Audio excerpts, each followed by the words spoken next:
أعوذ بالله من الشيطان الرجيم بسم الله الرحمن الرحيم والصلاة والسلام على أشرف الأنبياء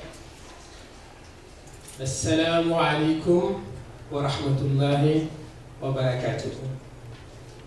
Peace upon you. Before I go, I have to say you didn't know it maybe. It's a long time ago. I had problems in my original country, and when I arrived in France, I've been guested very well. And when I finished my studies, when I get my PhD, I gave something to the society who received me in French society, and I start to teach in French.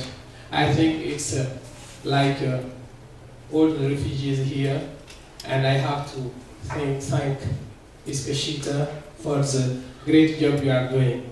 I'm here only since 1 month. I'm from France. I'm here for a situation here to improve my English. I'm not so good in English. And bonjour.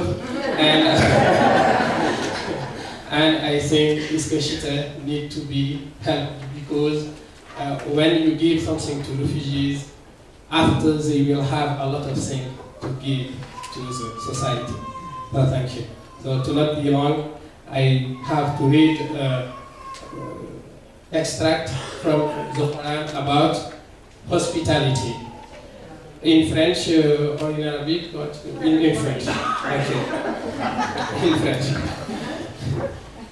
T'est-il parvenu le récit des visiteurs honorables d'Abraham, quand ils entrèrent chez lui et dirent « Paix », il leur dit « Paix, visiteurs inconnus ». Puis il alla discrètement à sa famille et apporta un veau gras. Ensuite il l'approcha d'eux. « Ne mangez-vous pas ?» dit-il. Il ressentit alors de la peur vis-à-vis d'eux. Et il dit, n'aie pas peur. Et ils lui annoncèrent la naissance d'un garçon plein de savoir. Alors, sa femme s'avança en criant, se frappa le visage et dit, une vieille femme stérile. Ils dirent, ainsi a dit ton Seigneur, c'est lui. Vraiment le sage, l'omniscient. Sadaqallahu al-azim wa ballaqa al-mursalin. Amen.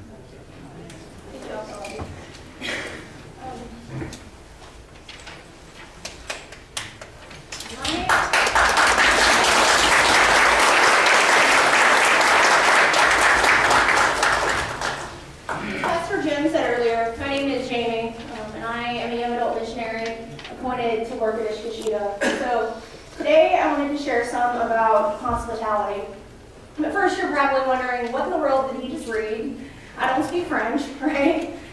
So that was an excerpt from the Quran about the story of Abraham welcoming guests into his home.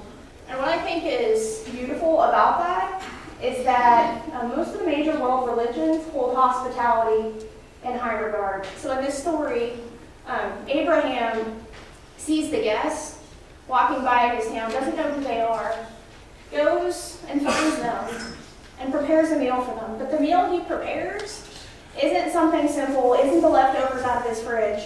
He goes and kills a baby calf. So they're eating veal, right? A very expensive meat. And so what I think is beautiful about all of us being here is we all have this value of hospitality, and we want to share in that together. So I want you to think a second about hospitality and what you think about. You might think about going to grandma's house, right, with the cookies, having someone over for dinner, maybe having a conversation.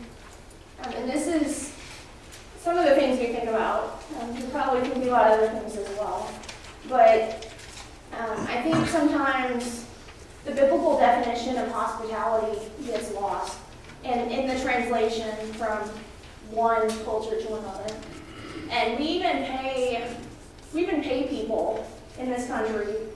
We have a hospitality industry. So instead of grandma and grandpa coming to stay at our house, we're now paying for grandma and grandpa to stay somewhere else. Maybe, right? maybe paying to have dinner at a restaurant instead of cooking for somebody.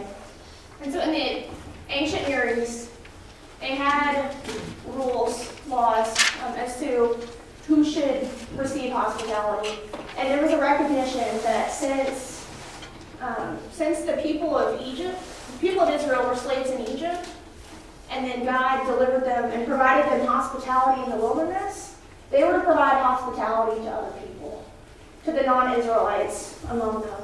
And this could literally mean the difference between life and death for somebody. Because if you're in a new community, you have no housing, no way to make money, no protection. You could reasonably die in the desert. So this hospitality was very important. And we see the theme in the New Testament as well. The word hospitality is phileoxenos. I know it doesn't mean anything to you, but it will in a minute. And I say that because I feel like, once again, something is lost in translation from Greek to English. So the first part of that word, phileo, does anybody know what that means? You might have heard it. So Pastor Joe, he's not long here. So the Greeks had multiple words for love because it was more precise. So it's a term for brotherly or sisterly love, like loving as you would love your brother or sister. And the last part, xenos, is where we get the word xenophobia, right? So it's stranger or immigrant. So when we put that together, then hospitality means loving a stranger or immigrant as if you would love your brother or sister. And so this is very different, right, from our visions of having grandma over. This flips hospitality on its head. I don't think it's coincidence that Jesus is then sharing meals, right, with sinners, with prostitutes, with other people who weren't very favorable in society. And he also tells parables about loving one's neighbor who you might not even know. And sometimes your neighbor might very well be your enemy. And we as people of faith, especially in this state, come across a lot of people who would fit the category of someone coming from somewhere else. So this morning we've talked a lot about refugees, and that is just one class of immigrants, one class of people coming. But we have various people coming for various reasons. And the political climate in the state, as you may know, isn't always very favorable to that immigration. So after the Paris terrorist attacks, the governor of 31 states said that they were no longer welcoming Muslim refugees specifically, made that very public. And the governor of Arizona went a step further and said he believed that all new refugee arrivals should be stopped. Very public statement, right? And so this is some of the context that we're living in. And we also made the national news recently because one of our Syrian refugees living in Tucson had hate letters taped to his front door, right? Saying horrible, horrible things, derogatory names, telling them they should leave. And these are people who left Syria because they were afraid, right? And now they come to Tucson, and they're welcomed with names and with hate. And so this is, whether we like it or not, this is the context we live in, and this is the city we live in. So as people of faith, we need to be super welcoming, right? And so we often think about hospitality happening around the table. The tables at our house, maybe we're having coffee. Some tables are big, some are small, right? Some are plastic, some are wood. And we do a lot of activities around tables. We eat and we talk. We might work together. We might be having coffee. We might be preparing food. But I think the best thing about a table is that they're meant to be shared. So sometimes In this culture, we've lost the habit of eating together, being together around the table. But tables are meant to be shared. Because when we learn at a table, we learn more. When we share at a table, we share more. And when we make rooms at our tables for people who haven't been there before, we make room for community. And community that may not have existed otherwise. And when we invite people to our table, when they first come, they might be a stranger, they might be new to us. But over time, they become our friends, and then they can even become like our family. And I want to take a moment to have us think about who are we inviting to our tables? Right? Do the people at our tables, do they look like us? Do they think like us? Are they of the same religion? Do they have the same first language? Are they of the same political opinion? Right? And as I think about this in my own life, more often than not, the people at my table, the people I've invited into my life, they look like me, they think like me, and there's nothing wrong with that per se. I think we're all more comfortable with people who we know and are familiar. But as people of faith, we need to push ourselves beyond what's familiar and practice that hospitality, that brotherly and sisterly love of people who are different from us.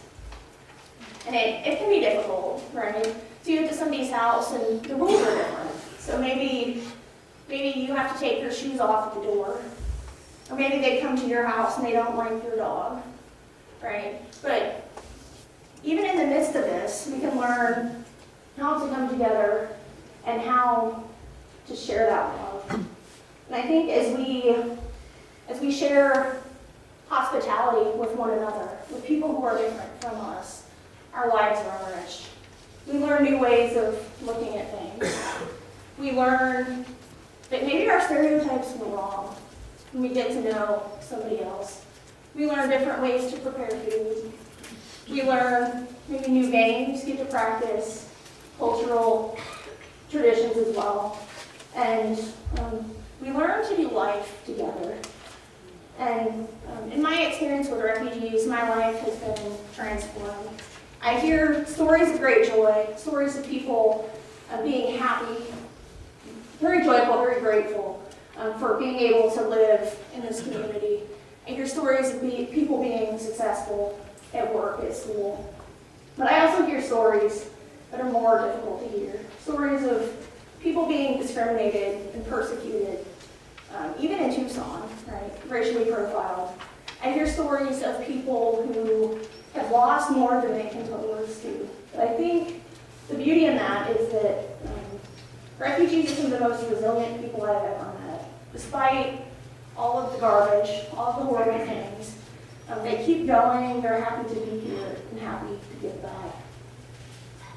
And I think sometimes I've watched people enter these relationships with refugees thinking, I'm going to help you, right? You need what I know. You don't know about the U.S., and you need these things from me. And like they want to be the host, so to speak, and make the refugees kind of fit that guest setting. But I think the beauty of hospitality is that it's mutual, which puts us here, right? Because when we have a relationship that's like this, there's divides, there's power dynamics, and it's not good. But when we see each other as equals, and when we realize that everyone has something to learn, and everyone gets to learn, when we realize that sometimes we are the guest, and sometimes we are the host, we're valuing everybody within that relationship. So I've talked a lot about hospitality. I know some of you know some refugees, have met some refugees, have volunteered at Kashida, and some of you, it's probably the first time you've heard refugee and didn't know they existed. And so I want to give you a couple quick practical ways that you could build a relationship with refugees. And the first one is simply calling that number on the piece of paper in your chair and saying, hey, I want to do a harvest with a refugee, or I would like to do a food workshop. In case of you don't know, food workshops happen in this space. So even St. Francis is providing hospitality to us and to our refugees in that way. And as you're doing things together, just start talking about life with one another. Another way is to organize a group to do an airport greeting. So when refugees arrive, a lot of times maybe they heard the news that refugees aren't welcome, the governors were mean, I don't know, like anti-refugee sentiment.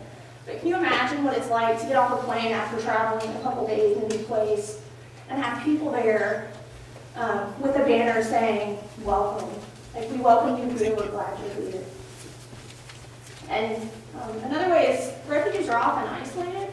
They move to a new place. They don't know anybody, right? And they're told to stay at home until somebody comes back for them. But it's hard being in a new place. And it's hard not having friends or even anybody to talk to. So sometimes people will be friendly visitors and will just come by and say, hey, how are you doing? How are the kids? And just share life together. And I also think as time goes on, it's important that we have people at our tables, that we invite them into our lives for that mutual sharing.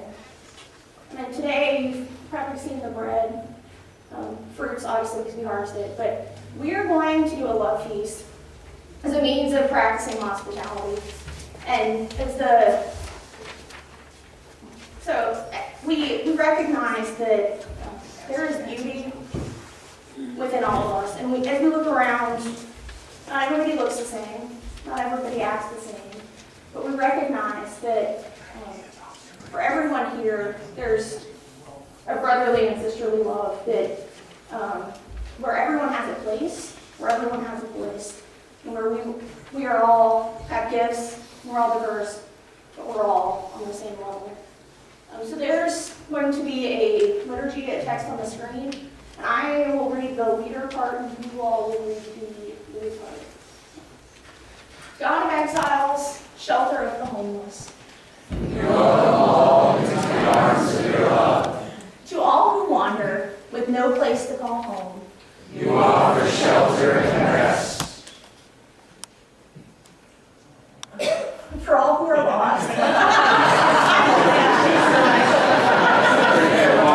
your fold. To all who thirst. You offer springs of living water. To all who hunger in body or spirit. You offer bread, the fruit of the earth, and the gift of human hands. Your table is long and wide. With room for all your children. Many have shared with us the gift of hospitality. And for them we give you thanks and praise. And most of all, O God, our Creator. We give you thanks that in you we find our home. So the ushers will be passing out baskets of bread, and you'll see in there are different types representing different cultures. And some of these pieces of bread are kind of big, and that's intentional because they're not meant for you to give to yourself. They're meant for you to share and to receive as we share and receive hospitality. And I know some of you are sitting with people you came with, and while that is some level of hospitality, I would encourage you all to give and to receive to people who you maybe don't know. And maybe that is the start of something beautiful, some new relationship.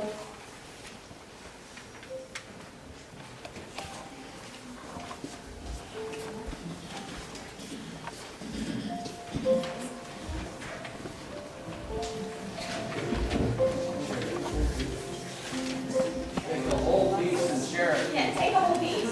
So once you have your bread, stand up and share. Give some, receive some.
The church has a Facebook account. I can put this there too.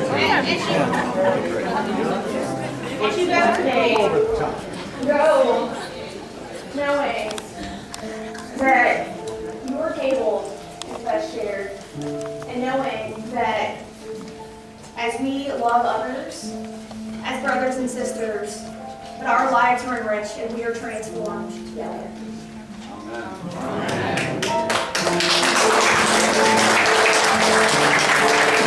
Amen.